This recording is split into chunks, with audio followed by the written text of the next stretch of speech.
Splicetronics featuring the all-in-one splice tool. Cut, splice, and done. First step, set up. Prepare your reels, tapes, and jig.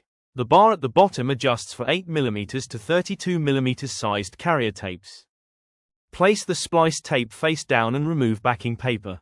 Use a finger to hold down the tape while you peel and cut. Adjust the shift pitch if needed and place the carrier tape on the relevant guide pins. Fold down the silver plate and peel back the cover tape from right to left. Firmly press the cutting lever to accurately cut the carrier tape at a perfect 90 degrees.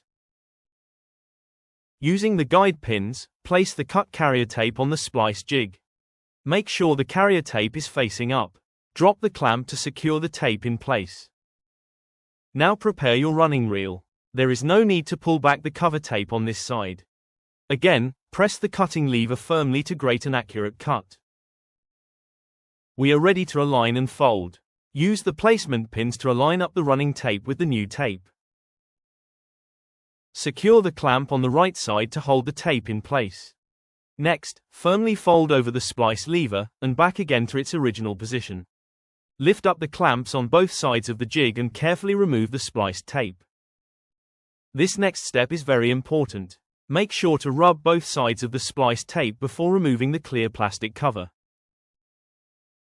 Carefully remove and discard the plastic cover. Your splice is now complete. In this example, you can see the cover tape easily pulls off from the running tape to your new tape.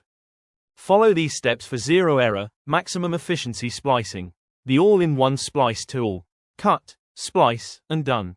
For more information, connect with us at Splicetronics.shop. Thank you.